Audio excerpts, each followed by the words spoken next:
buenos días. Bueno, eh, vamos a retomar el tema que teníamos de la última cena. Hace 3 semanas estudiamos el caso de Judas, era la parte 3. Estudiamos el caso de Judas y lo que sucedió con Judas en la última cena y nos metimos al asunto que puede ser polémico sobre Judas, ya que Jesús dijo que Judas nació para perderse. Y eso a veces es tropezadero para muchos cristianos. Vimos que nadie sospechaba de Judas. Judas recibió autoridad de parte de Jesús para hacer milagros. Judas era el tesorero del grupo. De manera que para todos, Judas era uno más de los discípulos, igual a los discípulos o con cierto grado de confianza mayor al confiársele el dinero. Sin embargo, se registra que Judas secretamente robaba de la bolsa del dinero. Durante la última cena, vemos que Jesús le lavó los pies a Judas y Jesús trató a Judas como el invitado de honor al darle el pedazo de pan, como le dijo a Juan. Jesús le dijo a Juan que Judas Iscariote era el traidor profetizado. Jesús directamente le dijo a Judas que él era el traidor. Y lo último que Jesús le dijo a Judas en la última cena fue: lo que vas a hacer, hazlo pronto. Vimos la profecía que habla sobre que el Mesías sería traicionado. Vimos que Jesús dijo que Judas nació para perderse.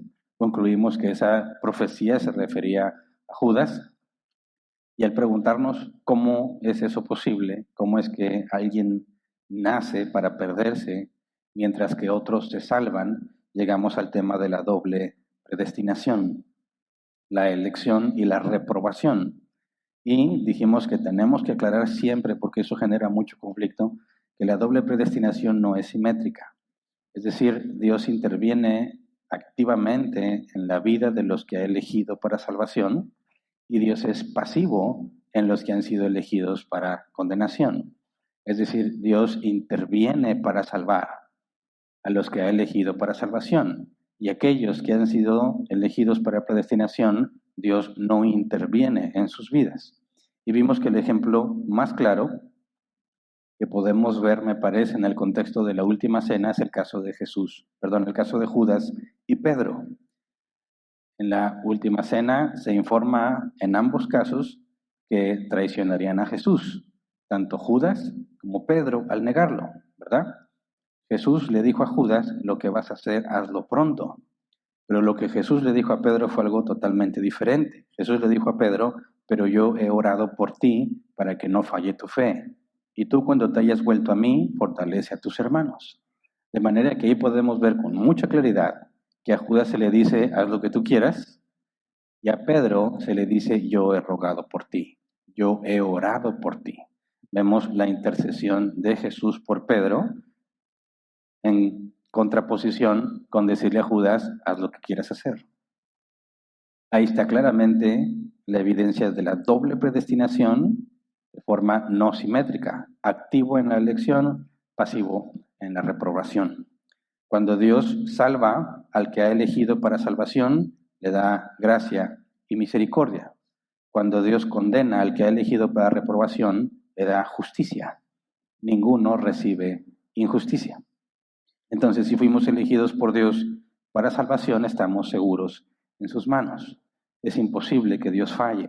Y si Dios nos eligió y predestinó para ser salvos, nadie podrá impedirlo, ni siquiera nosotros mismos, porque si no, Dios dejaría de ser Dios.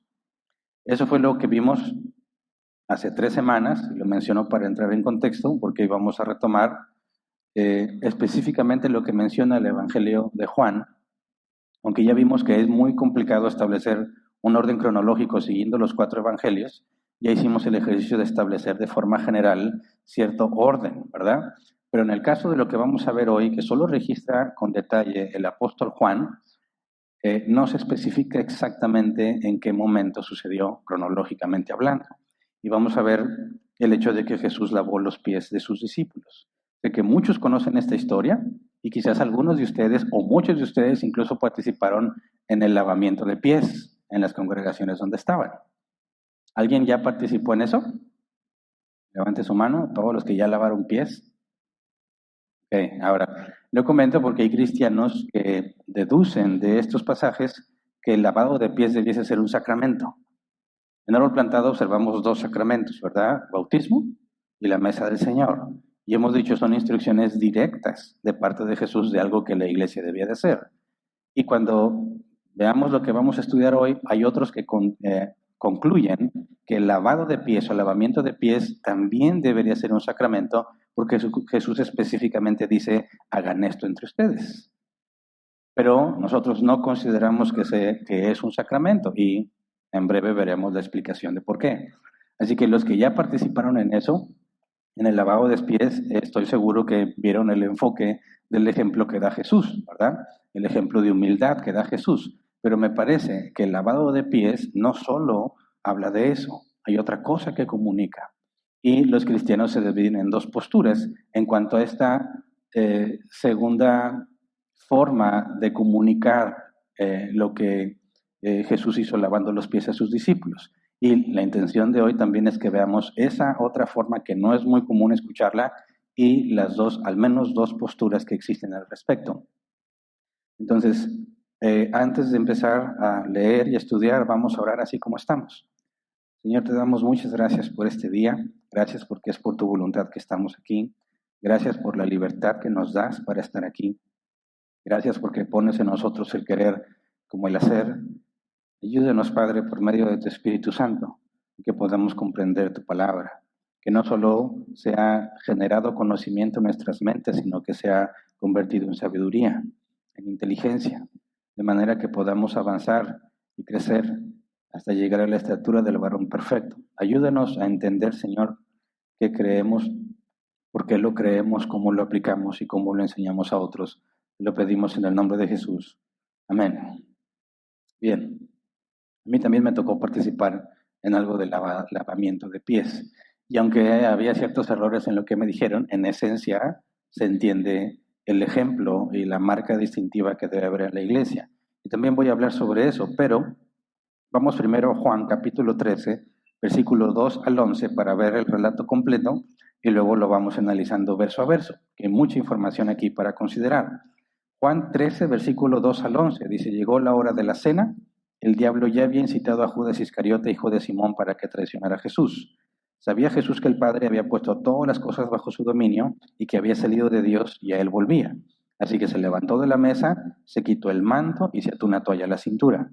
Luego echó agua en un recipiente y comenzó a lavar los pies a sus discípulos y a secárselos con la toalla que llevaba a la cintura. Cuando llegó a Simón Pedro, éste le dijo, ¿y tú, Señor, me vas a lavar los pies a mí? Ahora no entiendes lo que estoy haciendo, le respondió Jesús, pero lo entenderás más tarde. No, protestó Pedro, jamás me lavarás los pies. Si no te los lavo, no tendrás parte conmigo.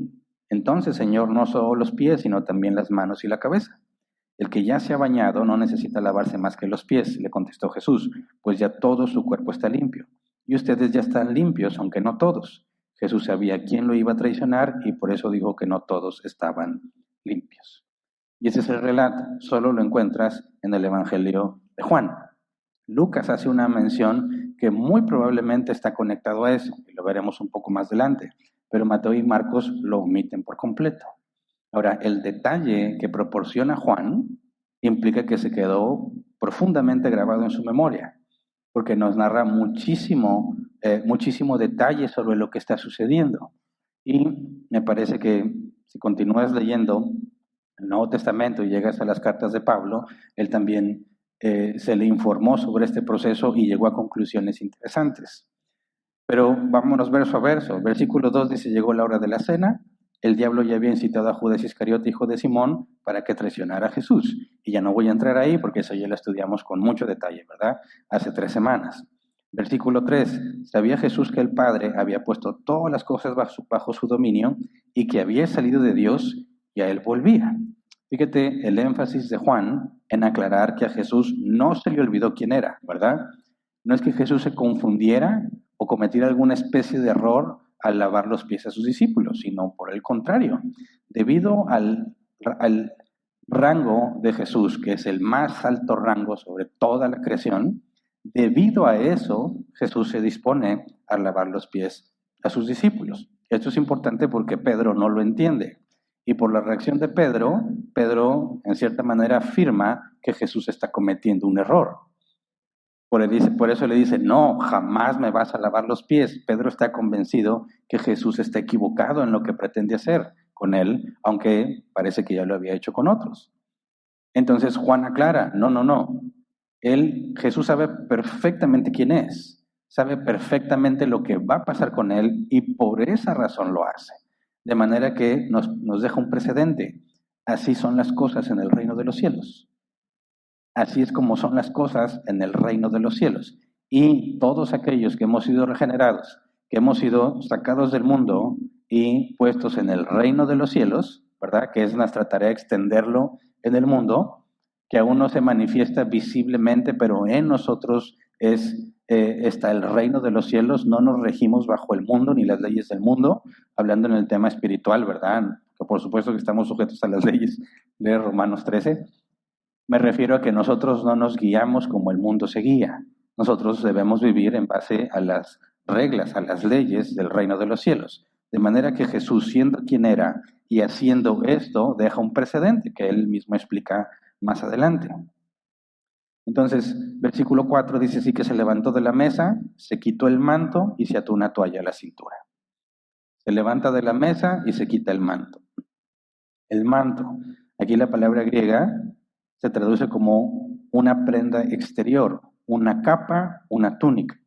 El diccionario Help lo dice así: a menudo esta prenda estaba hecha de lana con aberturas para la cabeza y los brazos y se usaba holgadamente sobre la ropa interior. Si investigas un poco más, no vayas a pensar nuestro contexto cultural en aquel entonces al hablar de ropa interior, ¿verdad? La ropa interior de aquel entonces era una vestidura completa. Se le llama interior porque era lo que estaba en contacto directamente con la piel. No como en nosotros, que es poca ropa si la consideras, sino que ellos estaban totalmente cubiertos, se le consideraba ropa interior porque es la que está en contacto con la piel, y encima de esa ropa se ponían el manto. Si quisiéramos nosotros contextualizarlo a nuestro tiempo, y yo estoy aquí con ustedes y me dispusiera a lavarle los pies, para lavarle los pies yo tendría que quitarme el saco, la corbata, subirme las mangas y disponerme a trabajar. ¿Por qué? Porque para lavar los pies no te voy a pedir que levantes el pie a mi altura para lavarlo. Yo me tengo que agachar a lavarte los pies y hay agua de por medio, de manera que me voy a mojar, me voy a ensuciar. Me quito lo que estorbe para poder cumplir con la tarea. Ese es el equivalente al Jesús quitarse la capa o el manto o la túnica o la ropa exterior. Está diciendo, voy a estar trabajando y esto me estorba, ¿verdad? Dice, y se ató una toalla a la cintura. El comentario Helicos dice, esto era en sí mismo una marca de la posición del sirviente y significa que haría la obra que corresponde a un sirviente. O sea, nadie anda en su casa con una toalla atada a la cintura, solo el que sirve. Si nosotros quisiéramos poner ese ejemplo, te pones una especie de delantal, algo para no manchar tu ropa, porque tienes que ponerte a pensar, ¿qué implica lavarle los pies a alguien? ¿Qué tan seguido se cortaban las uñas? ¿Ya existían los juanetes o todavía no? No los habían inventado. Ahora se usaban sandalias. ¿Cómo quedaba el agua después de mojarle los pies? Tú no querrías que tu ropa se llene de ese lodo, de esa tierra o posibles infecciones que pudieran tener. Entonces te pones una toalla en la cintura y lo que nos dice más adelante es que con esa toalla, además de que te ayude a ti, con esa toalla le secas los pies. Versículo 5, luego echó agua en un recipiente y comenzó a lavar los pies a sus discípulos y a secárselos con la toalla que llevaba a la cintura. Fíjate lo que dice la Biblia de Estudio de la Reforma. El lavado de pies era un elemento común de la hospitalidad en un país polvoriento donde la gente usaba sandalias. Esta tarea generalmente la realizaba el miembro de la casa con el rango más bajo. Ahora, si te pones a pensar quién es el miembro de la casa con el rango más bajo y tratas de ponerlo en la situación actual y ves a tu casa y dices, ¿quién tiene el rango más bajo? Podrías pensar, pues el menor, ¿verdad? Pero no cometas ese error. Recuerda que en esos tiempos donde la esclavitud era permitida, y la esclavitud, y siempre lo quiero aclarar para que no haya confusión, la esclavitud descrita con las leyes de Moisés es prácticamente el equivalente a ser empleado hoy en día. solo que vivías en la casa de tu empleador. Cualquiera que fuese secuestrado para ser vendido como esclavo entre los que viven bajo la ley de Moisés era penado con la muerte. O sea, si alguien secuestraba a una persona para venderla como esclavo, el secuestrador pagaba con su propia vida. Y nadie compraría un esclavo en esas condiciones porque él también se hace cómplice. De manera que la esclavitud de la que se habla aquí no es la que conocemos como actualmente personas esclavizadas en contra de su voluntad y brutalmente maltratadas. No, todo estaba regulado. Entonces, cada esclavo o sirviente que era adquirido en las leyes de Moisés, si era un israelita, a los 7 años de servicio quedaba liberado. ¿Okay? Si no eras israelita y eras comprado gentil de otras partes, entonces no te ibas a ir, a menos que el dueño te liberara por voluntad propia. Pero entonces cada siervo o esclavo que era agregado a la casa de un hombre que tenía el dinero para comprarlos, cada esclavo se convertía en parte de la familia, en parte de la casa. Dios puso reglas para todos los hombres que vivían bajo la ley de Moisés y tanto esclavos como dueños o hijos del dueño, incluso los animales, debían reposar el día séptimo, debían ser un alto. Es decir, en ese tipo de reglas no había distinción si eres esclavo o no, eras tratado como igual. Y había muchas otras más reglas que las estudiamos cuando vimos Levítico. Pero en este caso, cuando dice el miembro de la casa con el rango más bajo, no está hablando de los hijos del dueño, está hablando de los sirvientes. Y entre los sirvientes también había jerarquías. Por ejemplo, podemos pensar en José, el soñador, el hijo de Jacob, que fue puesto como mayordomo de toda la casa. Potifar lo puso a cargo de todos sus bienes, dice Génesis, ¿verdad? De manera que entre todos los sirvientes, José era el que tenía el mayor rango, el mayor grado de autoridad, pero ahí seguía hacia abajo. Entonces, lo que nos dice la Biblia de Estudio de la Reforma es que el esclavo de menor rango era quien hacía esa actividad.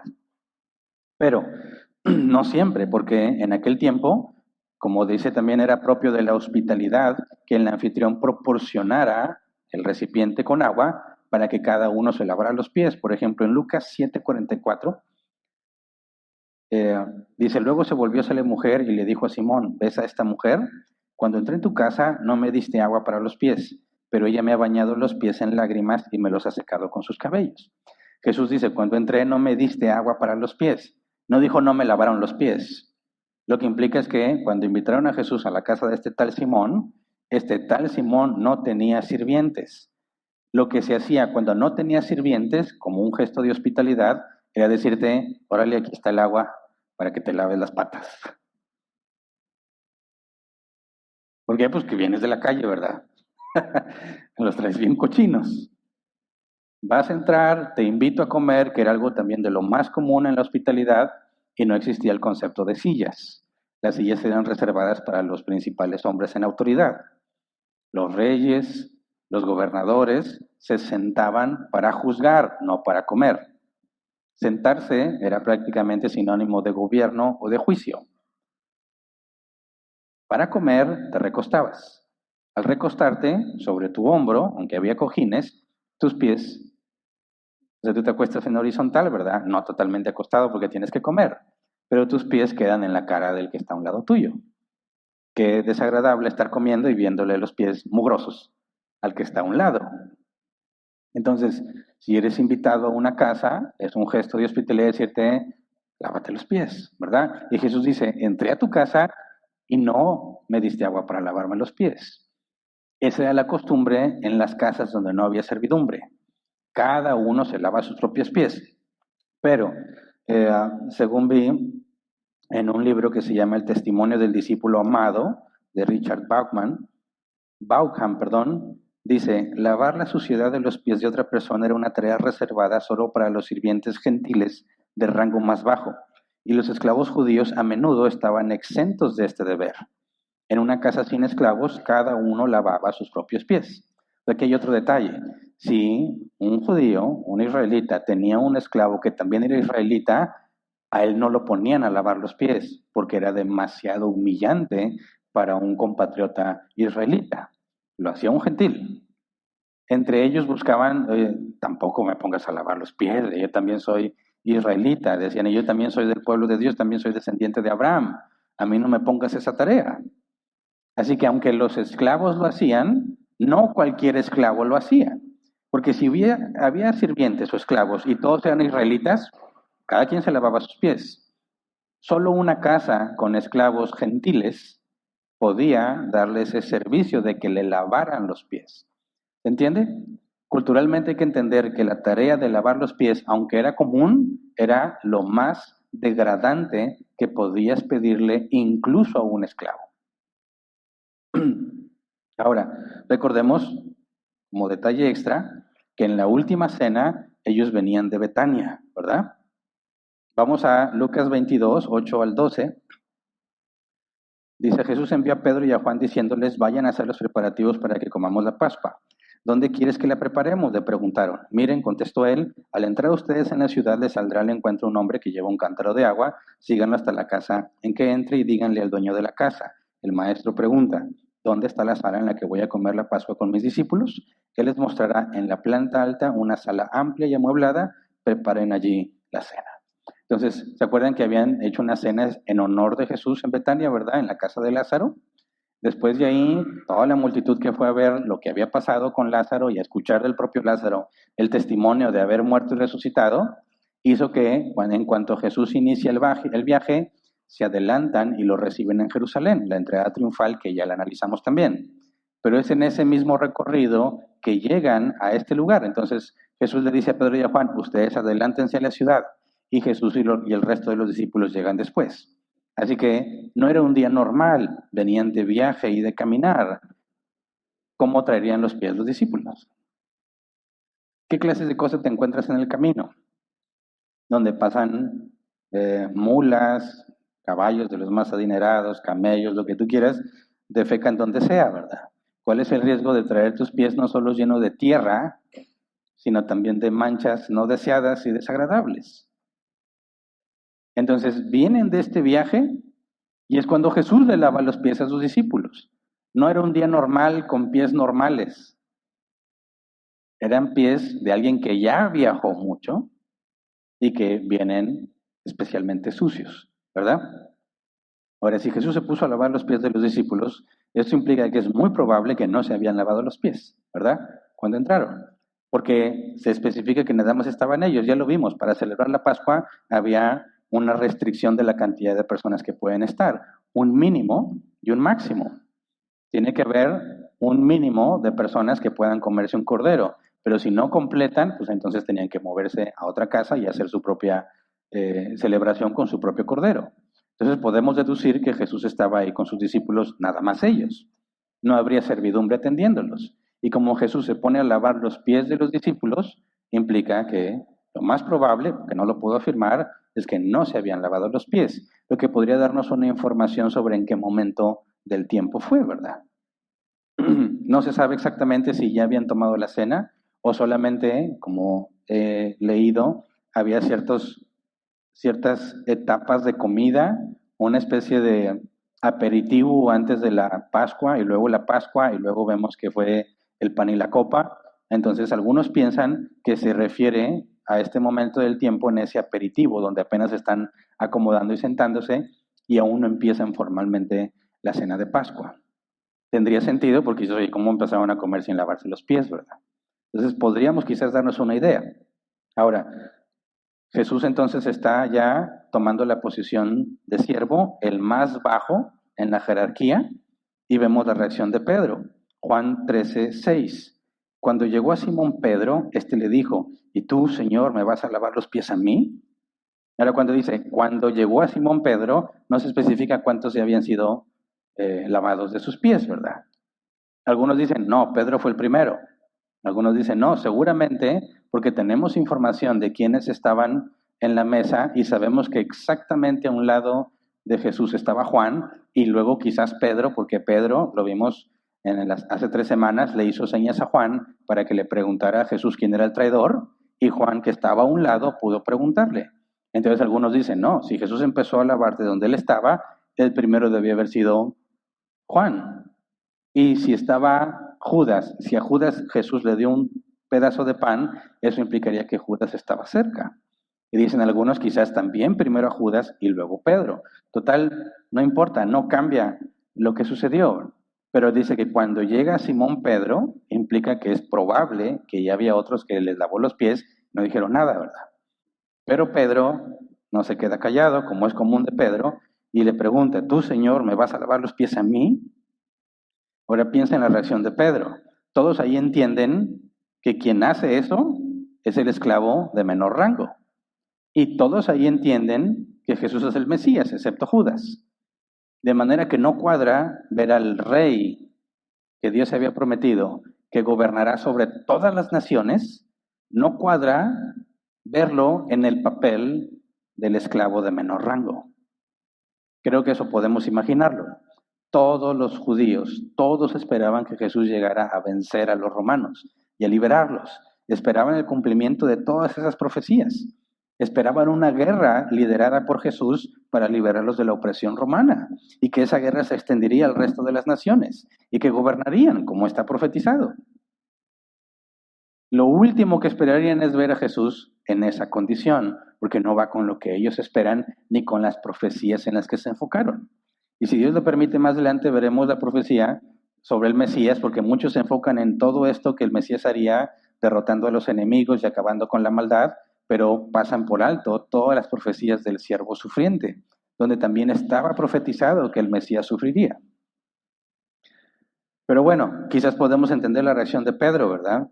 Ni siquiera los sirvientes judíos se humillan para hacer eso, porque lo hace Jesús. Pero también es muy probable que si consideramos lo que dijo Lucas, probablemente Jesús estaba haciendo esto de lavar los pies justo después del altercado que hubo entre ellos. Vamos a Lucas 22, versículo 24 al 27.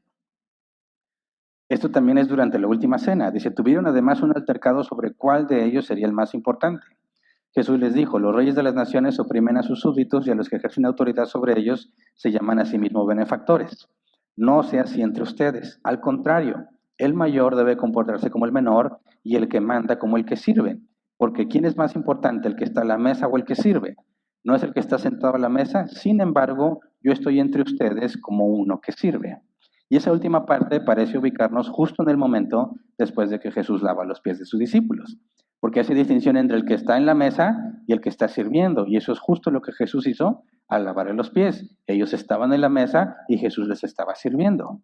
Entonces imagínate la escena, están peleándose por quién de ellos es el mayor, quién es el que da las órdenes, y Jesús se levanta, toma la posición del siervo de nivel más bajo, y empieza a lavarle los pies. Eso agregaría a la reacción de Pedro. Pedro se está peleando porque él quiere ser el que manda y luego ve que Jesús hace eso. ¿Cómo tú me vas a lavar los pies a mí? No tiene sentido. Todos estamos para servirte a ti. Tú no estás para servirnos a nosotros menos de esa manera. Así que creo que podemos entender con claridad la reacción de Pedro, el asombro de Pedro. Respuesta de Jesús, Juan 13:7. Ahora no entiendes lo que estoy haciendo, le respondió Jesús, pero lo entenderás más tarde. Lo entenderás más tarde. ¿Qué es lo que no está entendiendo Pedro? Pedro no puede entender cómo es que el Mesías, quien reinará sobre todas las naciones, está realizando la tarea del sirviente de menor rango. Jesús, en otras palabras, le está diciendo, no me entiendes, pero confía. Después lo vas a entender. Y aquí es donde después los cristianos se dividen en dos posturas. ¿Qué es eso que Pedro no entiende que entenderá después? ¿Y cuándo es ese después?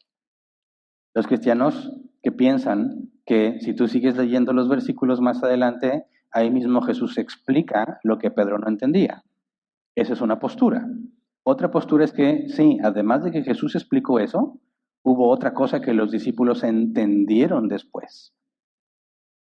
Entonces, dice la Biblia de Estudio de la Reforma, Jesús responde a Pedro que cualesquiera que hayan sido las propias expectativas de él, Pedro debe aceptar que Jesús siga el camino que Dios ha elegido para el Mesías. Que no es la primera vez que Pedro trata de persuadir a Jesús, ¿verdad? Trató de convencerlo de que no tenía por qué sufrir. Y Jesús le dijo a Pedro, apártate de mí, Satanás, ¿verdad? Pedro estaba convencido que Jesús estaba equivocado al decir que iba a sufrir.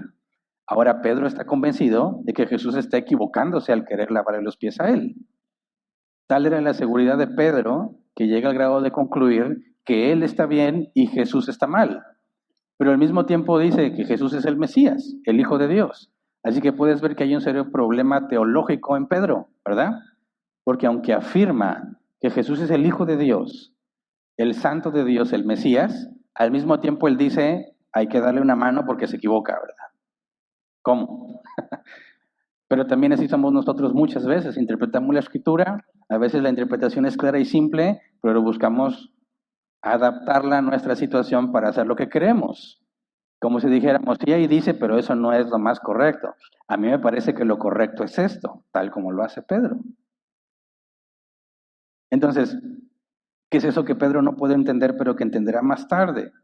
Dicen algunos, bueno, ve al original, lo entenderás más tarde. Más tarde son dos palabras griegas que deberían traducirse después de estas cosas. Lo que da un sentido de inmediatez, como que en breve lo vas a comprender. Entonces, si es en breve lo vas a comprender, dicen la respuesta está en Juan 13, versículos 12 al 17. Juan 13, 12 al 17, cuando terminó de lavar los pies, se puso el manto y volvió a su lugar. Entonces les dijo, ¿entienden lo que he hecho con ustedes? Ustedes me llaman maestro y señor, y dicen bien porque lo soy. Pues si yo, el señor y el maestro, les he lavado los pies, también ustedes deben lavarse los pies los unos a los otros. Les he puesto el ejemplo para que hagan lo mismo que yo he hecho con ustedes. Ciertamente les aseguro que ningún siervo es más que su amo y ningún mensajero es más que el que lo envió. ¿Entienden esto? Dichosos serán si lo ponen en práctica. Dice, ya ves, aquí está la explicación de Jesús de qué deberían de entender que no entendía. Y yo digo, pues sí, es cierto, ¿verdad? No entendía lo que Jesús está haciendo, pero me parece que no responde todo lo que Jesús dijo. Así que sigamos adelante y luego retomamos esta pregunta, ¿verdad? Juan 13, versículo 8 al 10. No, protestó Pedro, jamás me lavarás los pies. O sea, Jesús le dice, ahora no lo entiendes, pero lo entenderás. O sea, confía en mí. Y Pedro le dice, no, jamás me lavarás los pies. Si no te los lavo, no tendrás parte conmigo. Entonces, Señor, no solo los pies, sino también las manos y la cabeza. El que ya se ha bañado no necesita lavarse más que los pies, le contestó Jesús, pues ya todo su cuerpo está limpio y ustedes ya están limpios, aunque no todos.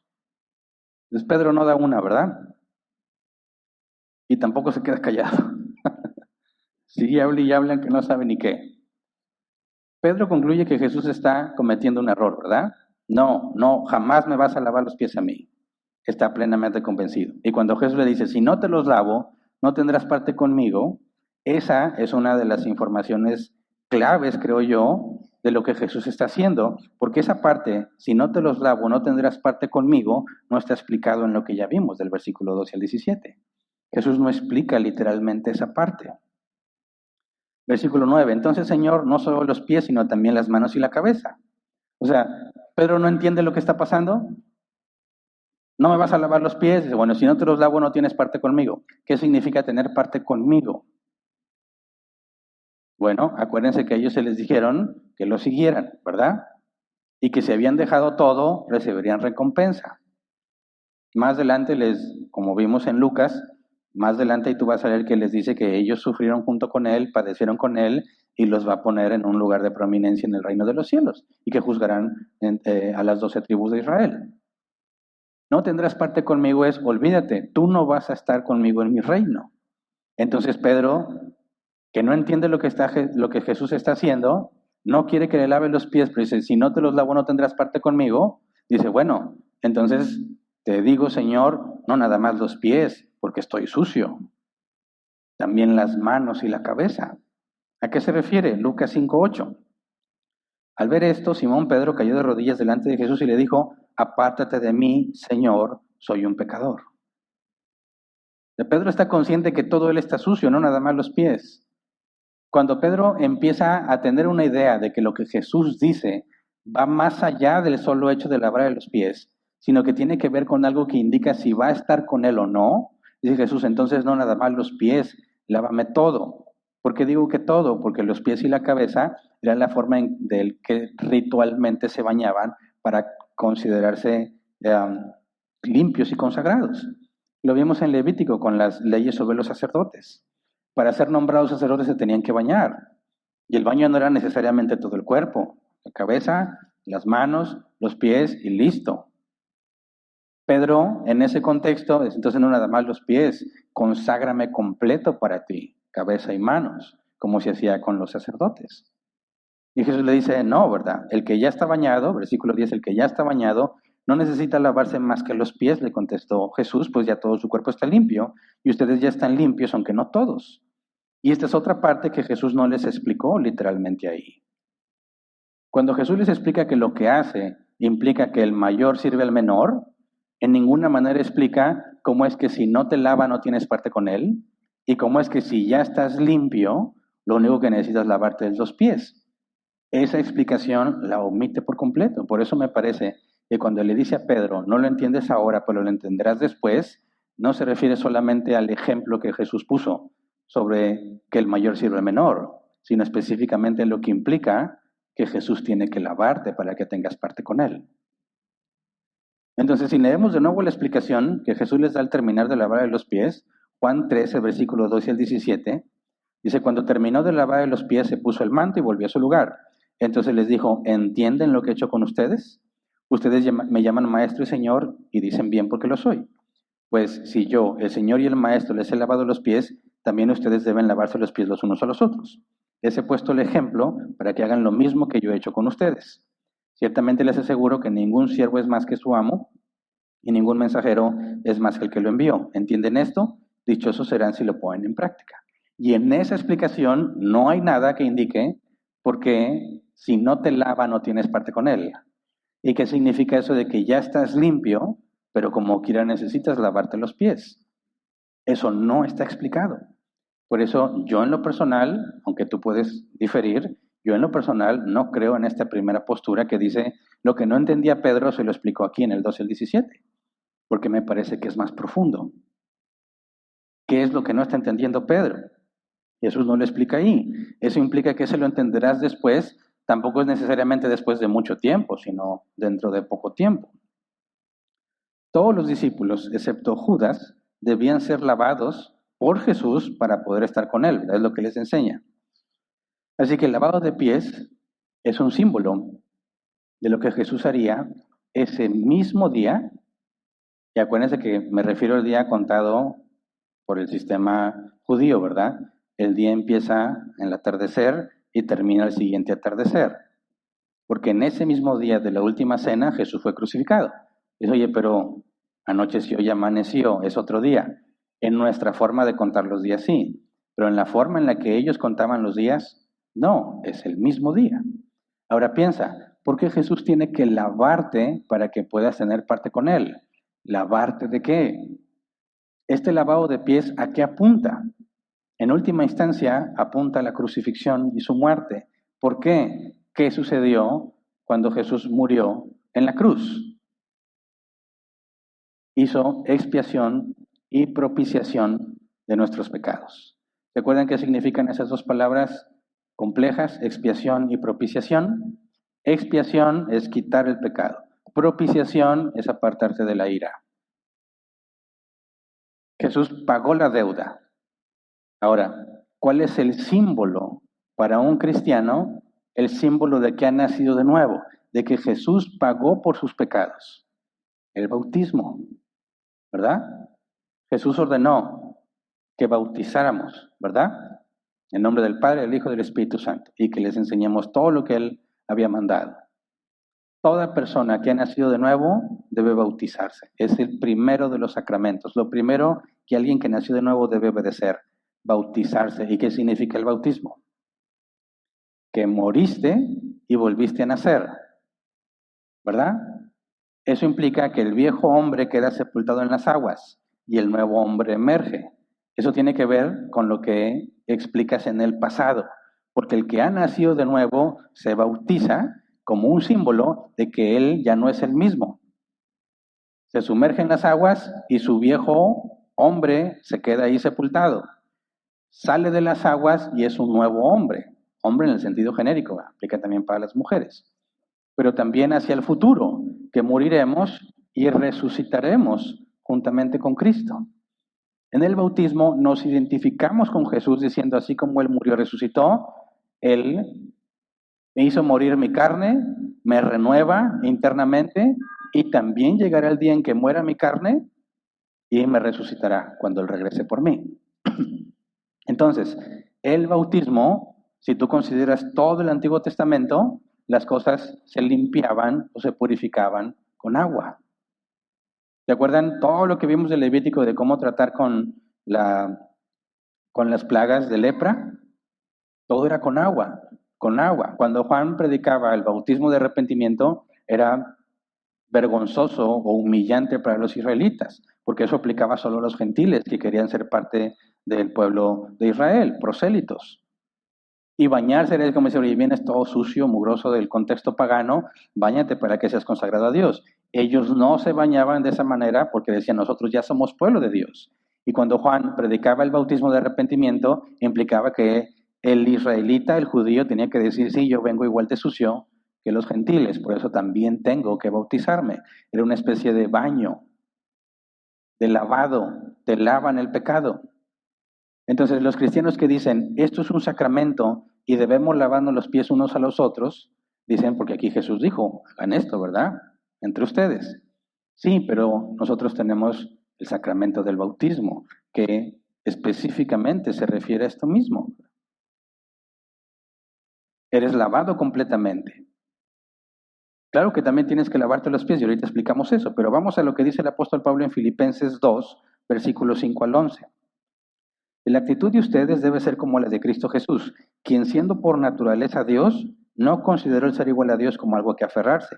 Por el contrario, se rebajó voluntariamente tomando la naturaleza de siervo y haciéndose semejante a los seres humanos. Y al manifestarse como hombre, se humilló a sí mismo y se hizo obediente hasta la muerte y muerte de cruz. Por eso Dios lo exaltó hasta lo sumo y le otorgó el nombre que está sobre todo nombre, para que ante el nombre de Jesús se doble toda rodilla en el cielo y en la tierra y debajo de la tierra, y toda lengua confiese que Jesucristo es el Señor, para gloria de Dios Padre. Ahora, ¿qué tiene que ver esto con el lavado de pies? Fíjate bien, por ejemplo, el versículo 7. Por el contrario, dice, se rebajó voluntariamente tomando la naturaleza de siervo y haciéndose semejante a los seres humanos. Naturaleza de siervo, semejante a los seres humanos, ¿verdad? El Hijo de Dios, la segunda persona de la Trinidad, siendo Dios, se humilla a sí mismo haciéndose semejante a nosotros. Y luego dice el versículo 8, y al manifestarse como hombre, se humilló a sí mismo. O sea, otra humillación. Ya era humillación venir a ser como uno de nosotros. Y al manifestarse como hombre, también se humilla, ¿verdad? A sí mismo y se hizo obediente hasta la muerte y muerte de cruz. Esta segunda humillación, ¿a qué se refiere? La segunda humillación está conectada a la forma en que Jesús se identifica como el esclavo de menor rango. ¿Cómo podemos asegurar eso? ¿O cómo puedo concluir eso? Por el contexto histórico, fíjense. Según el libro La crucifixión de Martin Hengel, dice, voy a sacar varios extractos, si el lavado de pies era la tarea del esclavo más bajo, la crucifixión pública era una amenaza única para la clase esclava. Con pocas excepciones, los ciudadanos romanos y las clases altas se libraron de la crucifixión. Los esclavos eran especialmente vulnerables. La crucifixión era una herramienta pública para desalentar la deshonestidad, las represalias y la rebelión entre la clase de esclavos. ¿Entiende? La crucifixión era para los esclavos, para mantenerlos controlados. Dice entonces, mientras que el castigo brutal de la crucifixión se usó para criminales peligrosos y para los insurrectos políticos, de los cuales se acusó a Jesús, se usó especialmente para intimidar a la clase de esclavos. Las crucifixiones públicas mantenían a los esclavos a raya. Tanto es así que la crucifixión finalmente se hizo conocida como un, dice, circunloquio conveniente, es decir, el castigo de los esclavos. Entonces piensa, cuando Jesús se quita el manto y se pone la toalla, se está identificando como un siervo del más bajo nivel, como si fuese un esclavo. Ahora, atemos cabos con lo que vimos con Judas. ¿Cuál es el precio que pidió Judas por entregarles a Jesús? O sea, por la vida de Jesús. 30 monedas de plata, el precio de un esclavo. Y luego Jesús fue y murió en la crucifixión, la muerte diseñada para mantener a raya a los esclavos. Es decir, que cuando Jesús se ató la toalla a la cintura, esa postura de esclavo no la dejó. Fue crucificado como esclavo. Y entonces, al morir y después resucitar, fue exaltado hasta lo sumo. Esa segunda humillación que el apóstol Pablo conecta en el versículo 8, y al manifestarse como hombre se humilló a sí mismo y se hizo obediente hasta la muerte y muerte de cruz, vemos la conexión entre el lavado de pies hasta la crucifixión. No es que Jesús se levantara, se quitara la toalla y ya no se ve a sí mismo como un esclavo, porque murió como esclavo. Se humilla haciéndose semejante a nosotros y luego se humilla haciéndose como el esclavo de más bajo nivel y padecer la muerte de los esclavos. Entonces, ¿por qué le dice Jesús a Pedro que si no lo lava no puede tener parte con él? ¿De qué está hablando? De la expiación y la propiciación, de lo que Jesús hizo al morir en la cruz. No del hecho de lavar los pies a él literalmente, ¿verdad? Porque eso nada más es un símbolo. De lo que está hablando es que si yo no te lavo, no puedes tener parte conmigo. Es necesario que el hombre vuelva a nacer, le dijo a Nicodemo, para que pueda entrar al reino de los cielos. Es necesario que tú seas lavado por completo. Es lo que simboliza el bautismo. Muerte a mi carne, vivo en el Espíritu.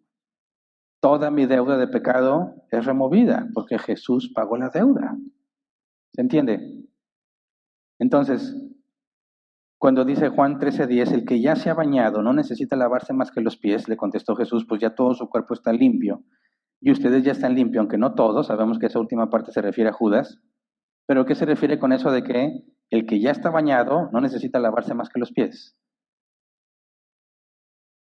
¿Quién de aquí ha sido regenerado? Quiero pensar que todos. Ok, estás limpio. ¿A qué se refiere Jesús? Ya no eres culpable de pecado. Todos sus pecados fueron perdonados, ¿verdad? Pero sigues pecando.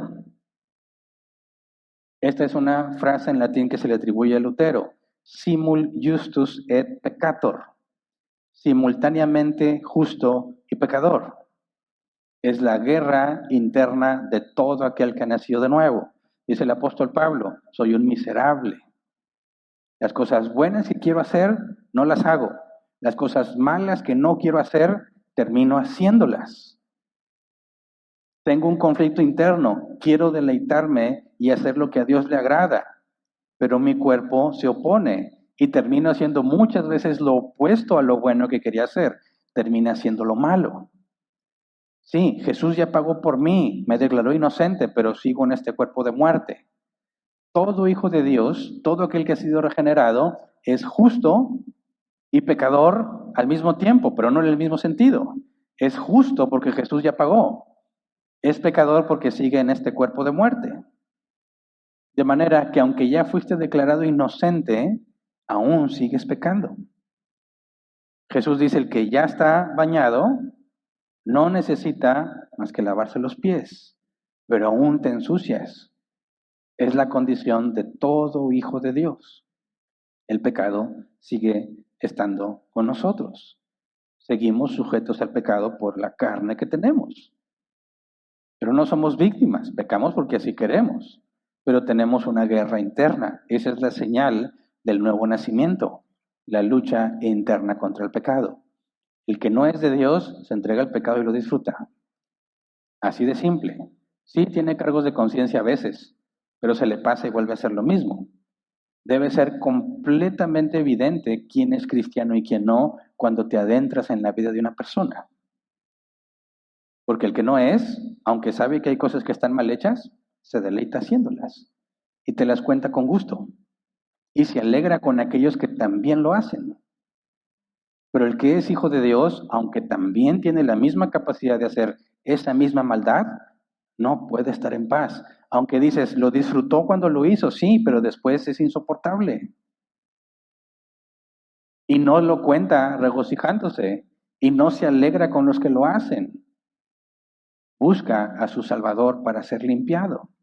Entonces, el lavado de pies, aunque sí, efectivamente está hablando de que el mayor sirve al menor, está hablando de algo mucho más profundo, de lo que Jesús iba a hacer en la cruz y de la condición de que somos simultáneamente justos y pecadores en todos los días de nuestra vida en esta tierra.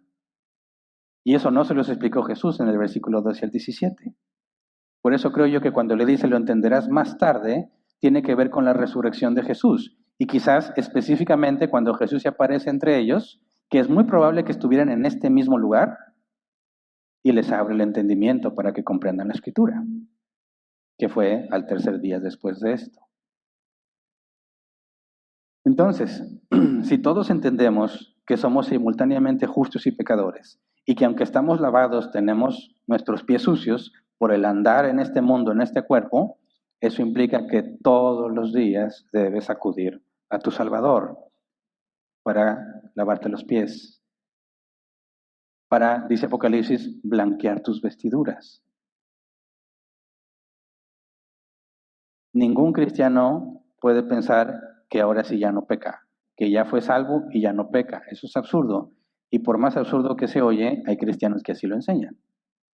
¿Quién sabe si sean cristianos se le enseña algo así? Gracias. Pero esa es una enseñanza que probablemente escucharás.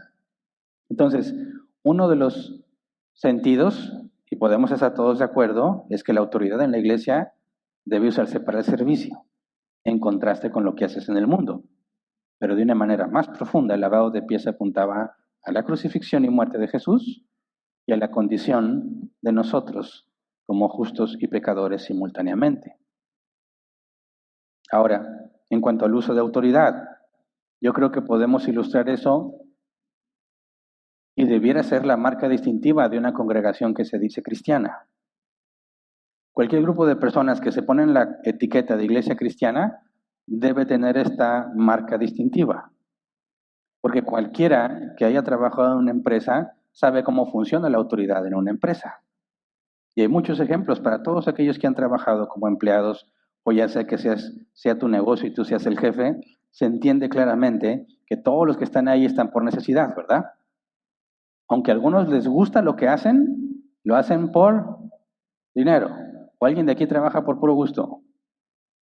¿Alguien? Nadie. Que te guste, qué bien. Pero si te dicen, ¿sabes que esta semana no te vamos a pagar? Ah, no importa, yo lo hago por gusto. Nadie, ¿verdad? ¿Cuál es tu principal motivador para ir a trabajar? Dinero.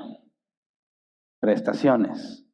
Ok, entonces van todos los que tienen necesidad de dinero y prestaciones a trabajar. ¿A hacer qué? Lo que su jefe les diga, ¿verdad? ¿Para favorecer a quién? En primera instancia, al dueño de la empresa. Digo, yo me voy a favorecer porque me van a pagar. Pero ¿quién es el más favorecido de todos? El dueño o los dueños de la empresa, ¿verdad? Así que yo voy a trabajar haciendo lo que me digan para favorecer a los dueños y que a mí me den un pago por eso. ¿Se entiende? O sea que quien tiene autoridad en la empresa es el que dice qué hago. Aunque a mí no me beneficie, pero beneficia al dueño o dueños. ¿Se entiende? Entonces el jefe manda. ¿Por qué le haces caso al jefe si te pide que hagas algo que no te gusta? Porque necesito el dinero, ¿verdad? Si tuvieras todo el dinero del mundo, ¿irías a que te den órdenes? Dices, no, yo doy las órdenes. Y te metes en ese mismo sistema. Y quieres que hagan lo que tú dices porque tú pagas, ¿verdad? Y aunque algunos digan, es que es injusto porque el dueño gana tanto y yo tampoco. Bueno, porque el que está arriesgando su dinero es el dueño, no tú, ¿verdad? Si el negocio quiebra, tú dices, pues me voy a otro y ya. Pero quien se queda con todas las deudas es el dueño, es el que corre más riesgos. Después hablamos si eso es justo o injusto.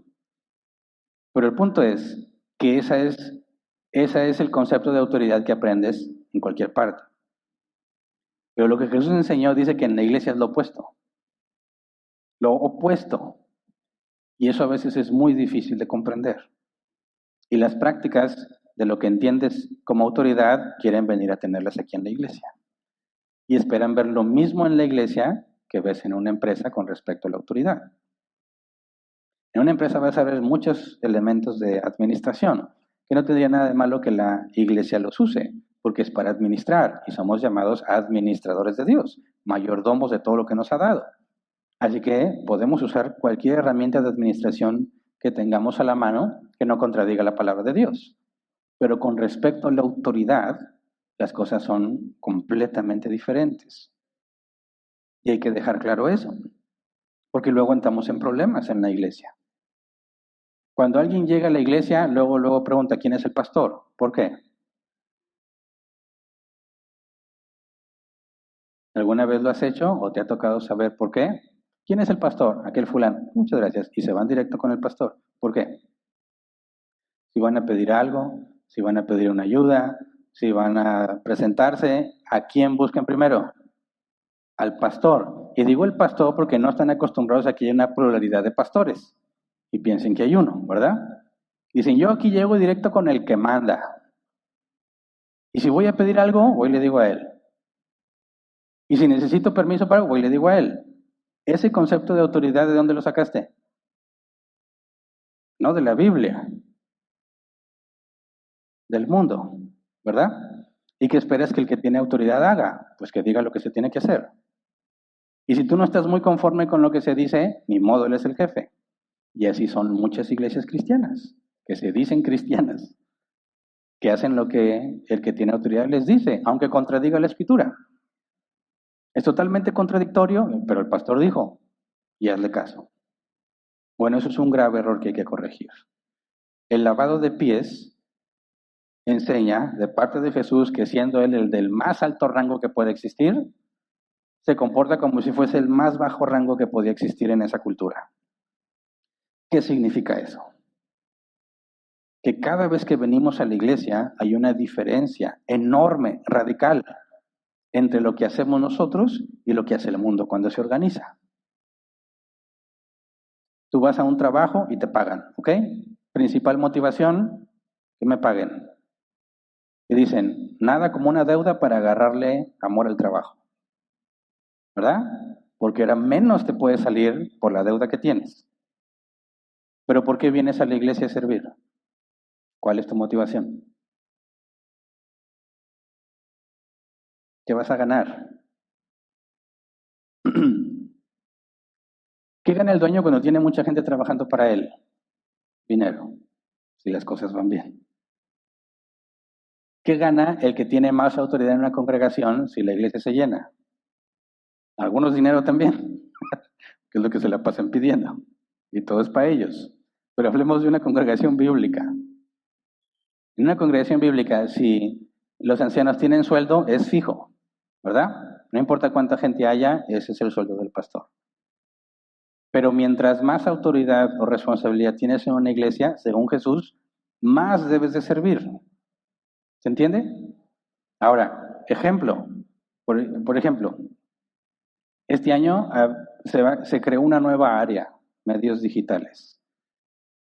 El área de maternal, donde cuidan a los niños chiquititos, necesitaba un nuevo diácono, una diaconisa. Eso implica que tienes tú que pedirle a alguien que, además de lo que haga en la iglesia, dé un extra y se haga responsable de esa área. O sea que esa persona tiene que dar cuentas de lo que pasa ahí, de los niños que están ahí y de las demás personas que están sirviendo ahí y del área física que está ahí. Y que es responsable de que eso funcione y que tiene que dedicar tiempo y a veces dinero para que eso funcione correctamente. ¿En beneficio de quién? Pues de los que tienen hijos y los dejan ahí, ¿verdad? Y de nosotros que no escuchamos aquí todo el llanto y griterío en la predicación. ¿Ok? ¿Y qué gana esa persona? Nada. Aquí nadie recibe sueldo. Nadie. ¿Qué hace que una persona diga, quieres que meta más dinero, más tiempo y esfuerzo para ayudar a alguien que no soy yo? Gratis. ¿Quién hace eso? ¿Por qué? Los de la alabanza, los escuchamos hoy hace varios minutos, ellos tienen que venir a sacrificar parte de su sábado para ensayar. ¿En beneficio de quién? De los que estamos aquí. El beneficio que implica bíblicamente cantar letras bíblicas es para todos nosotros. Es bueno, ellos también se benefician porque cantan, sí, pero eso que se hace, no importa qué cantidad de personas sean, no le trae un beneficio a ellos ni económico de ninguna otra manera. Es para los demás. Los maestros que están en los salones, ¿a quién benefician? Enseñándoles cosas a tus hijos, cuando es tu responsabilidad y no de ellos. ¿Por qué? Tienen que dedicar tiempo para preparar el material, para estudiar y venir a bendecir y beneficiar niños que ni siquiera son de ellos. ¿Por qué? ¿Por qué?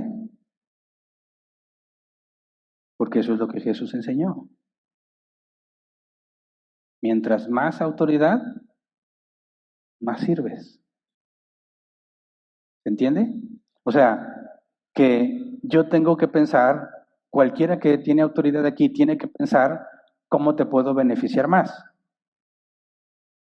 ¿Cómo le hago para que tú crezcas en santidad? Para que tengas más conocimiento de Dios. Para que adquieras sabiduría en las cosas que te pasan en el día a día. Para que puedas concentrarte a la hora de la enseñanza. Para que este lugar sea habitable y agradable a la vista. Con ciertas comodidades para poder estar aquí sentado durante todo el tiempo que dura esto. ¿Por qué tengo que estar pensando, los que sirven tienen que estar pensando en ti si no ganan nada en ellos? Porque así funcionan las cosas en el reino de los cielos. ¿Entiende? Por eso, cuando tú visitas una iglesia bíblica, tiene que haber una enorme diferencia con respecto a cualquier organización que veas en cualquier parte del mundo. Porque en la iglesia todo el enfoque es servir a mis hermanos en la fe. ¿Se entiende? Ahora, el mayor sirve al menor, ok. Pero al mismo tiempo es quien tiene más autoridad. ¿Cómo tiene autoridad si es el que sirve? ¿Qué hace? ¿A quién le hace caso entonces? Bueno, es que la autoridad no viene de lo que se te ocurra, sino de lo que la Escritura dice. Hacemos lo que la Escritura dice. Y todos nos sujetamos a la Escritura. Cuando tú vas a un trabajo, haces lo que el jefe te diga, como a él se le ocurrió. Y porque él quiere. Y para beneficio de otra persona, pero te dan a ti dinero. Aquí no te dan nada. ¿Qué se requiere para que una persona se sacrifique a sí misma para bendecir a los demás? Estar en el reino de los cielos. Esa es la regla en el reino de los cielos. Y algunos tienen mucho problema para comprenderlo. Porque si tú vas con un jefe en lo secular y él te dice qué hay que hacer, lo haces y ni te preguntas si estás de acuerdo. Eso es lo que tienes que hacer y ya. Pero si vienes a la iglesia y te pregunto, ¿cómo ves? ¿Te parece bien esto? Algunos dicen, entonces no sabe. ¿Por qué piensas que no sabe? Porque me tiene que preguntar. A mí mis jefes me dicen y ya. No, piensa esto. Si es para tu beneficio, necesitamos tu información para saber qué te va a beneficiar. Así que es complejo. Es complejo servir, porque no todos son muy servibles. O sea, dices, oye, ese tiene cara de que ni te le acerques. Te va a tirar la mordida, parece. Habla como si le debieras algo. Quiere servirlo y te trata como sirviente. No debe ser así entre nosotros. Y la última cena está enfocado en eso. Y el apóstol Pablo da una explicación a los corintios, diciendo que eso identifica a los que no son de Cristo. Si Dios lo permite, lo estudiaremos el próximo domingo. Pero esta es la conexión. Este ejemplo del mayor sirve al menor es una marca y debe ser una marca distintiva en toda congregación que se dice bíblica y queda expuesta en la mesa del Señor. La mesa del Señor, el pan y la copa, y repetir simbólicamente lo que Jesús hizo, vamos a ver si Dios lo permite, también está diseñado para manifestar quién es quién cuando la iglesia se reúne.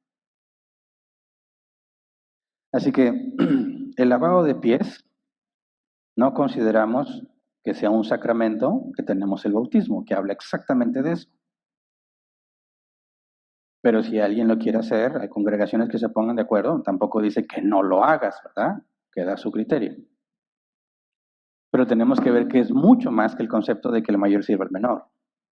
Habla de nuestra condición como hijos de Dios y habla de lo que Jesús hizo para lavarnos de toda nuestra inmundicia. Y lo hizo en la última cena. Entre nosotros no debe haber el conflicto que tenían los discípulos de quién es el que manda.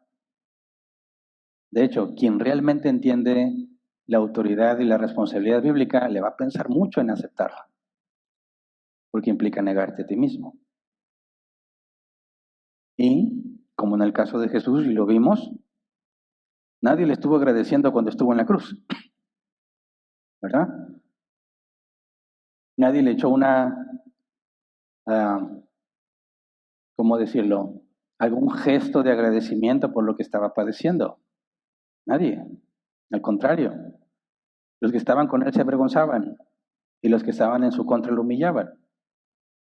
Y muchas veces cuando tú vengas a servir a la iglesia va a haber gente que te va a querer tratar así. No entiende de qué se trata el servicio en el reino de los cielos. Pero ni modo, no lo hacemos para que nos den las gracias. Jesús dijo, bienaventurado el siervo que cuando su amo regrese lo encuentre sirviendo a sus hermanos. Y todos los cristianos tienen la oportunidad de ser hallados sirviendo. No que justo en ese momento estés barriendo aquí el auditorio. Por eso hay áreas de servicio en el rol plantado y todos deben estar involucrados en al menos un área que te mantenga ocupado usando tus dones sirviendo al Señor. Por eso es grave que no estés en ningún ministerio. Los ancianos quieren que a fuerza estemos trabajando. Hoy lo que la Biblia dice, bienaventurado aquel siervo que cuando su Señor regrese lo encuentre sirviendo a sus hermanos, dándoles el alimento que corresponde. Es de suma importancia que siempre estés activo, no que todos los días hagas algo, que estés involucrado en el rol de servicio, algo que te mantenga activo, sirviendo a los demás. Es un claro recordatorio de cómo funciona el reino de los cielos. Es un claro recordatorio de cómo va a funcionar el reino de Cristo y la vida eterna con Él. Servir. Mientras más autoridad tienes, más servicio das, más te sacrificas, menos recibes para ti mismo.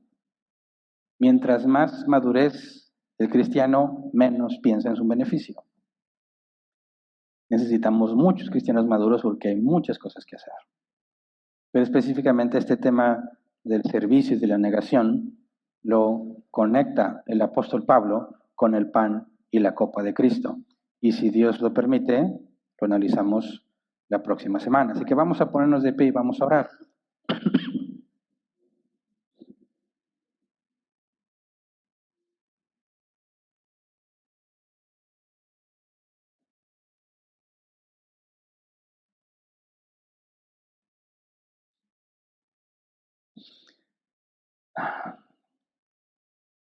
Además de todos los propósitos de año nuevo que puedas tener y de que los gimnasios ya se llenaron, les va a durar como un mes.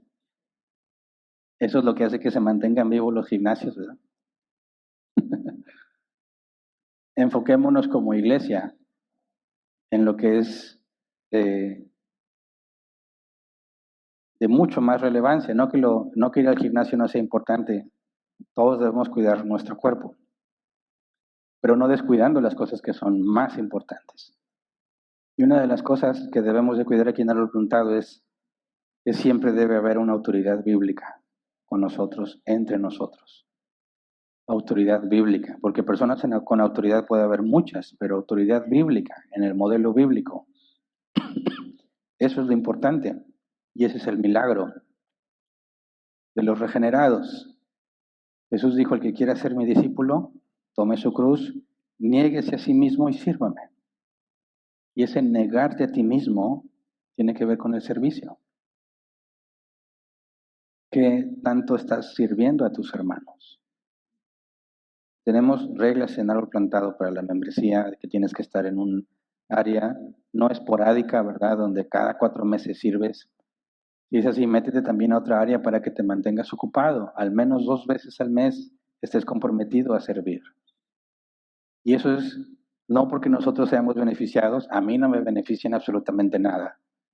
Mi beneficiado eres tú, no económicamente, sino porque vas a estar cumpliendo la voluntad de tu Señor.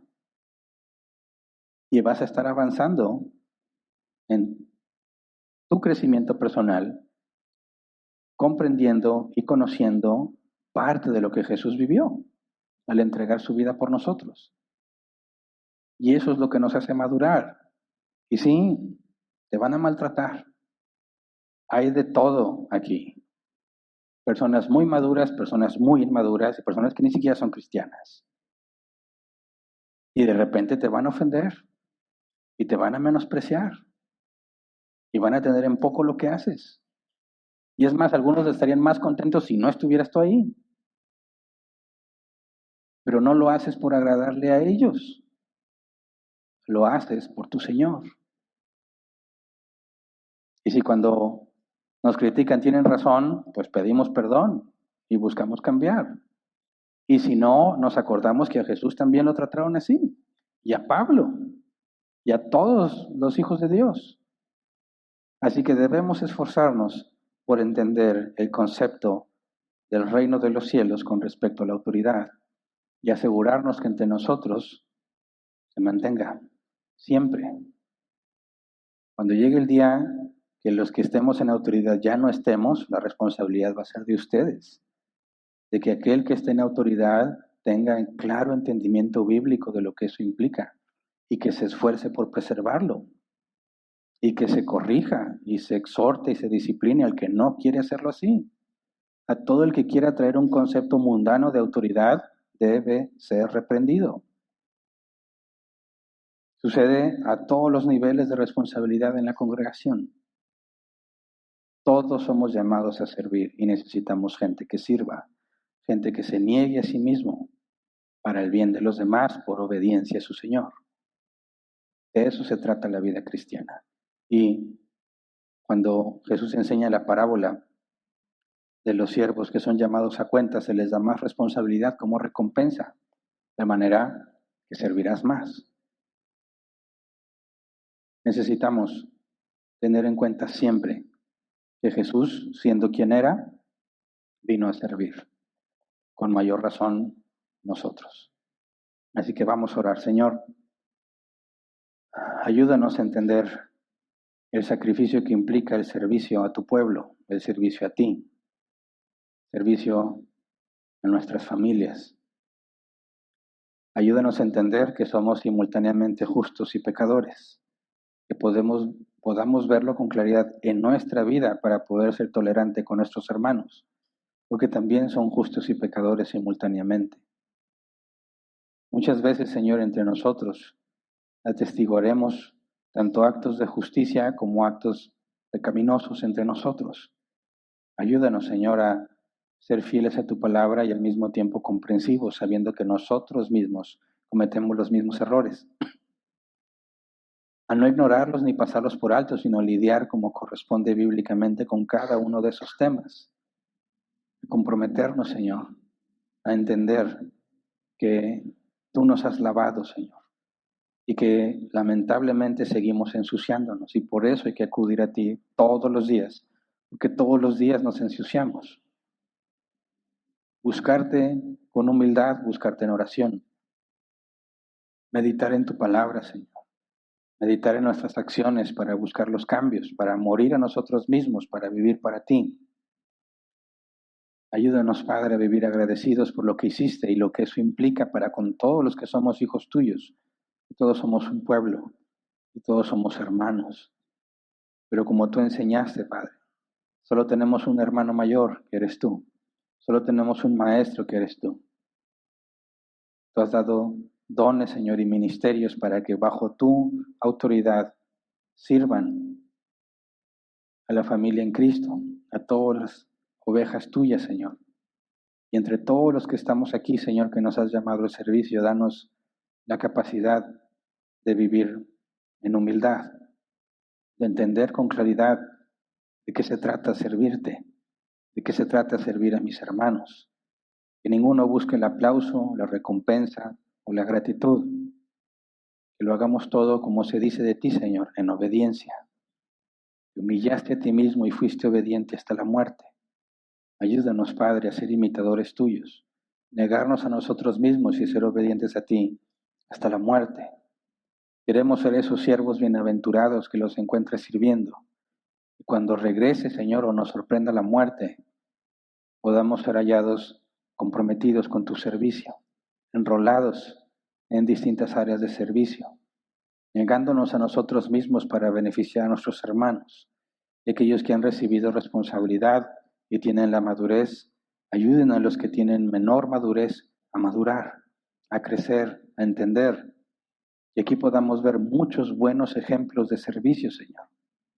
Que podamos ver con claridad el sacrificio que hacemos todos los que estamos aquí involucrados, solo por obediencia y amor, Señor, a ti y a nuestros hermanos. Que sea claramente una marca distintiva, Señor. Que aquí nadie viene a ser servido.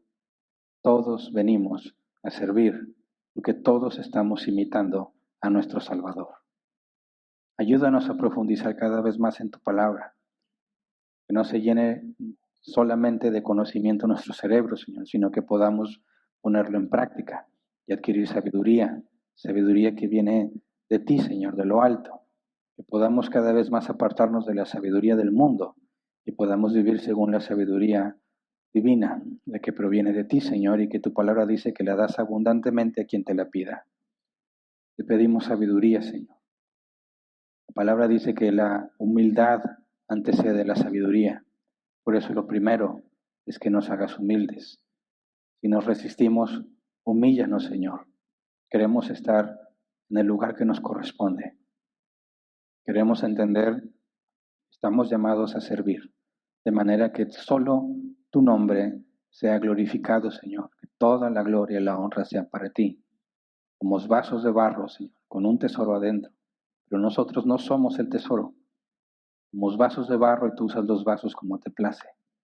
Así que enséñanos, Padre, a tener contentamiento, a buscar y anhelar los mejores dones, como dice el apóstol Pablo, a buscar crecer, Señor, en nuestro servicio a ti, de manera que podamos ser hallados, ocupados en tu obra, cuando tú regreses o cuando la muerte nos sorprenda.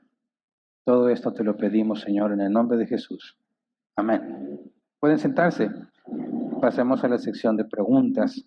Y mientras les doy oportunidad de hacer preguntas, quiero avisar de algunos cambios que vienen en Árbol Plantado. Por ejemplo, van a retomarse las reuniones de mujeres y a partir de este año, este ministerio también va a transmitir en vivo. Esto debido a las peticiones que hemos recibido, muchas peticiones por parte de hermanos en Cristo que están fuera de la ciudad, lejos, en otros países. Hemos sabido que nos escuchan en países que jamás nos hubiéramos imaginado, algunos ni sabíamos que existen. Y algunos de ellos, muchas hermanas han solicitado que se transmita en vivo. Entonces se van a hacer estas dos cosas. Mientras esté aquí la predicación, que es específicamente para mujeres, y son mujeres las que predican, mujeres para edificar mujeres, se va a transmitir en vivo y también se va a abrir una lista especial en nuestro canal de YouTube donde vas a poder tener acceso a todos los videos de las mujeres. Eso por un lado. Por otra parte, esperamos que este año tener nuestro campamento de verano. Rogamos a Dios que no nos pase como otros años que regresamos otra vez al encierro. Y como lo saben, los que les alcanzó vivir un campamento, porque ya tenemos que 3, 4 años sin campamento, el campamento está diseñado, y lo quiero aclarar, porque yo sé que en otras partes se van de campamento a estudiar la palabra, ¿verdad? Y cuando nosotros nos vamos de campamento, nos vamos a jugar. Y dicen, ¿cómo si son bíblicos? Aquí estudiamos la palabra con profundidad cada vez que nos reunimos. Los campamentos no es para ahora sí ponernos a estudiar. Los campamentos es para conocernos, para jugar, para tener sana competencia, porque armamos equipos, los romanos contra los corintios, y los efesios y los gálatas. Nadie quiere ser corintios, no sé por qué. Pero a algunos les toca ser corintios. Y diseñamos actividades, obviamente recreativas, ¿verdad? Sana competencias, porque no nos ponemos a pelear. Donde se trata de cumplir rallies y Normalmente nos quedamos hasta el domingo, de manera que se cancela la reunión aquí y todos los que nos fuimos al campamento, allá nosotros tenemos nuestra reunión y no como aquí, ¿verdad?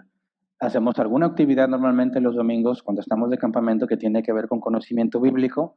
Por ejemplo, aunque nos vamos a jugar y a divertir, tampoco nos olvidamos de la palabra, porque una de las actividades finales, que es la que más puntos da, porque tienes que ir acumulando puntos en los días que estamos ahí, y al final se dice quién es el amado de Dios, el que ganó, el que tuvo, el equipo que tuvo más puntos, y esperemos retomar porque tenemos los certificados de equipos ganadores conforme iban pasando los años, que está muy variado.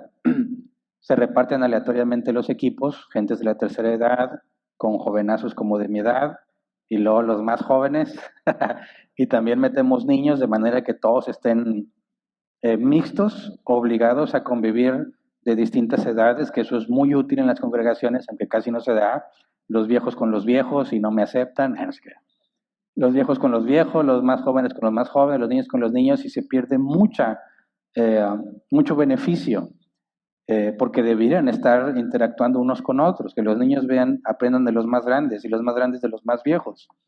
Entonces, normalmente en el último día, con todos esos grupos repartidos, se les encargó desde antes con anticipación que el grupo que eres, por ejemplo, si te tocó ser Corintios, tú vas a leer toda la primera carta a los Corintios, los Romanos, la carta a los Romanos y los Gálatas y los Efesios, y al final hay una serie de preguntas específicas de tu carta, y no son de respuesta múltiple, son preguntas abiertas, tienen que deliberar el equipo completo y dar su respuesta bíblica. Algunas preguntas son tan simples como que completes un versículo y otras son temas doctrinales profundos que tienes que dar una explicación. Y eso lo realizamos el domingo, es lo que más puntos vale, y al acabarse esa última actividad, cada quien se retira a su casa. Nuestra intención es retomarlo porque siempre fue de mucho beneficio para la congregación y tenemos pensado hacerlo de manera que todos podamos ir. Hay una semana, en todo el año hay una semana donde universidades y la SEP, todo lo que es abajo de prepas, están de vacaciones. De manera que nadie podría decir, no, es que yo todavía estoy en la universidad o yo todavía estoy en clases. Los que trabajamos, pues ni modo, ¿verdad? Si puedes pedir el día, excelente. Normalmente nos vamos viernes en la tarde, ahí dormimos, nos quedamos todo el sábado y también dormimos, y luego nos vamos el domingo en la tarde. La idea es retomarlo. Y lo digo desde ahorita para que vayas anticipándolo. Lo único que va a impedir que tengamos nuestro campamento es que el gobierno ponga restricciones porque estemos muy mal con el COVID o que no encontremos un lugar, que también puede pasar. Pero se va a empezar a buscar un lugar que tenga todas las necesidades cubiertas en cuanto a baños suficientes, regaderas, habitaciones, como lo hemos hecho en los últimos campamentos. Y la idea es que todos se involucren y participen. Obviamente tiene un costo porque tenemos que pagar el lugar al que vamos. Cada quien se lleva su comida y ahí la comparte. Otros años hemos hecho que te lleves tu tienda de campaña. Y el sábado acampamos recreando el éxodo de Israel y cómo vivían en el desierto, para que tengas una buena idea de lo que era. Se lleva cada quien su casa de campaña y si el lugar lo permite, porque tiene un área, nos vamos y nos metemos ahí en un área con la naturaleza y ahí nos quedamos todos a dormir. Y ahí se oyen osos, leones y todo eso, que son todos los que roncan, ¿verdad?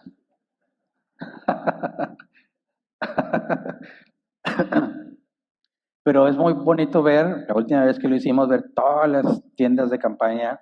Ahora, dices, tienda de campaña, la puedes conseguir 300, 400 pesos en tiendas de conveniencia y te puedes anticipar para que ese día, también depende del tamaño de tu familia, es el tamaño de la casa o cuántas casas te llevas. Pero implica, yo sé, un esfuerzo para muchos de tenerlo contemplado por cuestión de vacaciones y por cuestión económica. Entonces, lo que hemos hecho en Árbol Plantado es que siempre lo dejamos al costo. Ninguna de esas actividades es para beneficio de Árbol Plantado, o sea, nunca se genera una ganancia para acumular en la iglesia, no, para eso son las ofrendas que son libres y voluntarias, ¿verdad? Cuando vamos a algún lugar así, eso es lo que cuesta, eso es lo que se reparte. Se busca que el alimento esté provisto, si podemos contratar el servicio para que alguien prepare la comida, mejor porque viajas más ligero. Si el presupuesto ya se vuelve muy alto, pensando en familias de 4, 5, 6 personas, bueno, entonces cada quien se lleva su alimento y ahí lo compartimos, aunque implica llevar hieleras y todo eso. Pero bueno, lo importante es que participes. Y lo necesitamos, sobre todo porque prácticamente hay como, así como en Israel, que muchos se quedaron en el desierto y una nueva generación, no que se hayan ido de la iglesia, pero hay muchos nuevos entre nosotros y llegaron a raíz de la pandemia y más adelante. Entonces sí, hay muchos desconocidos aquí en la congregación y este campamento está diseñado específicamente para ayudar a que todos conozcan a los demás, mínimo a los de tu equipo de Romanos o de Corintios o de Gálatas o lo que hayas quedado. Entonces, lo anticipamos para que te prepares. Lo único que necesitamos es que nuestros hermanos de eventos consigan lugar. Normalmente vamos y lo vemos para ver que todo esté bien y ya en cuanto tengamos decimos y lo vamos a decir con la mayor anticipación posible para poder estimar costos y esas cosas y poder empezar a hacer una lista de quienes van a estar ahí. Porque como nos cobran y si dividimos el precio entre los que van, si no vas nos afectas, ¿verdad? Porque ahora alguien va a tener que pagar eso, a veces se puede conseguir un reemplazo, pero si no, todos tendríamos que pagar más para poder cubrir las personas que no fueron. Así que sí se requiere compromiso. ¿Ok? Entonces, son de las principales o más llamativas cosas que vamos a estar haciendo y que requerían anticipación. Ahora sí paso a las preguntas. Dedicaremos máximo de 15 minutos a responder. Si la pregunta no tiene nada que ver con el tema, la dejamos al final. Empiezo a leer. Primera pregunta, Gustavo Carrillo. Hola, pastor, buenas tardes. Dios lo bendiga. Jesús también lavó los pies a Judas Iscariote. ¿Sí? También le lavó los pies a Judas Iscariote. Edson Medina, pastor, esta actitud de servicio desinteresado debe intencionalmente extenderse también a los no creyentes, familia, compañeros de trabajo, etcétera. Sí y no, porque es muy complicado eh, querer servir así en una empresa. No funciona. Porque estás lidiando con personas que no tienen el conocimiento bíblico y que muchas de esas personas ni siquiera les interesa servir.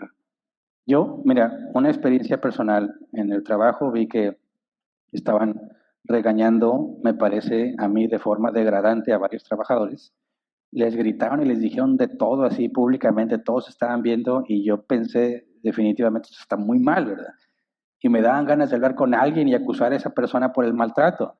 Y ahí empecé a investigar, oye, ¿qué onda con esta persona? Y resulta que es una persona muy tranquila, pero así trata a la gente. Y investigué más, empecé a conocer a la gente y dije, ya sé por qué los trata así. Porque no entienden de otra manera. A veces, tristemente, las personas son como animales. ¿Cómo entiende un gato que no se puede subir a la cama? Y dices, mira, querido Michito, la cama está diseñada para dormir los seres humanos. Tú sueltas mucho pelo. Si te subes a la cama, me llenas de pelo si no le explicas eso. Se sube el gato a la cama, ¡bájate! El gato primero no entiende, ¿verdad? Unos más civilizados agarran un atomizador y le echan agua, ¿verdad? El gato nomás. Y va entendiendo. Pero si no tienes a la mano, es ¡bájate, gato! O nomás es así. Son técnicas que yo uso. Y el gato no entiende y se baja, ¿verdad? De manera que ya el gato va aprendiendo que cada que le gritan es porque está haciendo algo que no debe de hacer. Entonces se va a subir a la cama y primero se asegura que no haya nadie y dices, ya entendió. Bueno, tristemente así hay muchas personas. Están trabajando porque no tienen de otra, no quieren obedecer, no hacen las cosas de buena manera, no hacen más de lo que les pides y solo entienden a gritos. ¿Cómo le haces tú para servirles a esas personas? No se puede. Entonces, cuando hablas en una empresa, y no digo que está justificado que les grites, solo digo que entiendo por qué algunas personas tienen que escuchar los gritos para que se pongan a hacer lo que les toca. Obviamente tiene que ver mucho con la jerarquía de los subordinados que tengas, ¿verdad? No te vas a poner a gritarle al gerente porque te va a ir muy mal. Pero tienes que entender que la dinámica en el mundo es muy diferente. Y que si tú tratas de tener la oposición de siervo en esos ambientes, normalmente no vas a poder funcionar en esa empresa, porque no es lo que la gente está esperando. Entonces, yo mismo me enfrento a ese dilema. Tengo un equipo de subordinados, tengo que lidiar con otra gente y tengo que encontrar la manera de hacer lo que me piden y buscar servirles. Entonces, de la manera más civilizada posible, en mi equipo les explico qué tienen que hacer. y a veces no quieren o te cuestionan que por qué. Dice, mira, tan simple como que yo tengo autoridad sobre ti. Y tu responsabilidad es hacer lo que te pido. Asunto arreglado. No entienden de otra manera, tampoco hay que gritarles a ese tipo de personas, pero esto es, así funciona la empresa. Y ya. Ahora, eso no aplica en la iglesia, ¿verdad? En la iglesia tenemos el proceso de Mateo 18, 15 al 17. Y no te vas a poner a aplicar ese proceso en la empresa, porque hay políticas de recursos humanos. Entonces, hay que tener mucho cuidado de no cometer el error de querer tratar como hermano en Cristo a quien no es un hermano en Cristo en cuestión de servicio, porque no va a entenderte o lo va a malinterpretar o va a querer pisotearte. Tienes que entender las reglas de juego en la empresa en la que estás y si no contradicen la escritura, usar esas reglas para trabajar ahí. En lo que puedas, aporta. Si no hay oportunidad, limítate a hacer lo que te dicen. Tú estás ahí para cumplir lo que te están pidiendo. Obviamente la Biblia es clara, obedecemos primero a Dios antes que a los hombres. Pero es un grave error, lo digo por experiencia, querer llevar el liderazgo bíblico en una empresa donde no hay cristianos. Difícilmente funciona. Siguiente, Alex García, ¿qué debemos hacer nosotros como hermanos al toparnos con un hermano desinteresado en su servicio o no actitud agradable al estar sirviendo? Bueno, si no está interesado en el servicio, la Biblia habla de la exhortación. Si no tiene una actitud agradable al estar sirviendo, eso es pecado y tiene que ser confrontado. El proceso es claro. Con él a solas, no hace caso, con testigos, no hace caso, se dice a los ancianos, se lleva a la asamblea, no entiende, ese es comunicado. Ese es el resumen del proceso. Puede tardar mucho tiempo ese proceso, pero ese es el proceso. Entonces, la exhortación tiene que ver con invitarlo a que entienda cómo se hacen las cosas. La reprensión es decirle eso que haces es incorrecto y no debe de hacerse así. Y que Dios nos dé sabiduría para distinguir una cosa de la otra, ¿verdad? Siguiente, Durán Ave, dice, sirviendo al Señor no significa necesariamente estemos en la iglesia o en algún ministerio, sí, puede servir fuera de ella. Mira, cuando el apóstol Pedro nos dice que usemos nuestros dones al servicio de los demás, y vemos que el apóstol Pablo dice que es Jesús quien ha establecido los ministerios, ¿verdad? Para que la iglesia no sea movido por todo viento de doctrina, como niños. Tú puedes ver que a la hora que nos congregamos, los ministerios y los dones tienen uso exclusivo con la familia de la fe, ¿verdad? Claro que tú también puedes servir a Dios ayudando a los pobres, y eso no es dentro de aquí. También hay un ministerio, por ejemplo, aquí en la iglesia, Obras de Dios, que se encarga de llevar comidas en lugares con necesidad. No lo están haciendo aquí en este auditorio, pero es un ministerio en la congregación. Y se organizan, preparan alimentos y los llevan. Dices, bueno, ya se salieron de las cuatro paredes del auditorio. Sí, pero sigue siendo un ministerio. El punto de los ministerios es que las personas con los dones correctos estén en el ministerio correcto. ¿Por qué? Porque es cuando más bendición y más edificación va a tener la iglesia o el ministerio en particular. Si tú tienes una persona con un don en un ministerio donde no lo usa, se está desperdiciando tanto el ministerio como la persona.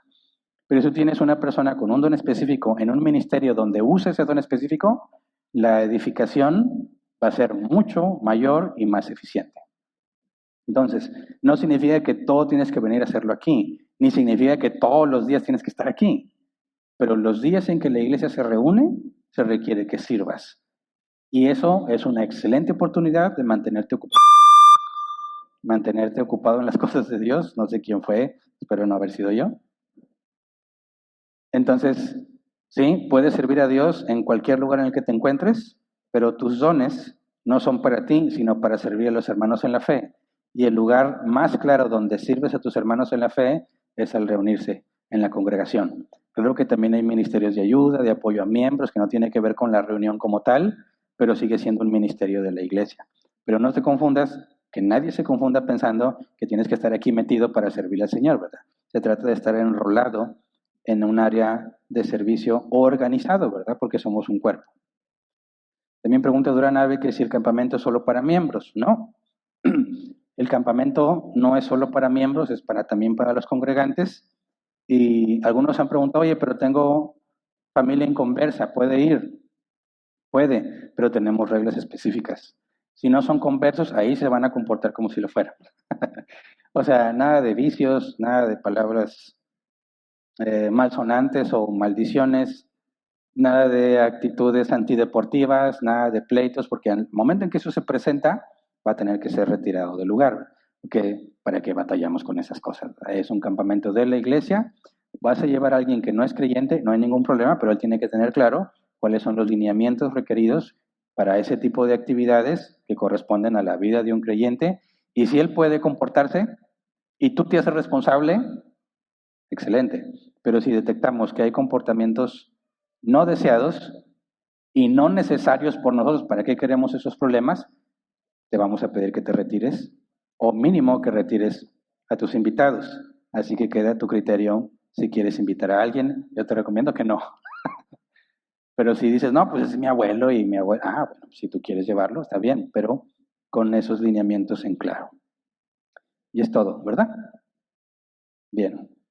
Bueno, entonces despedimos la transmisión. Si Dios quiere, nos vemos o el miércoles o el próximo domingo para seguir estudiando. Y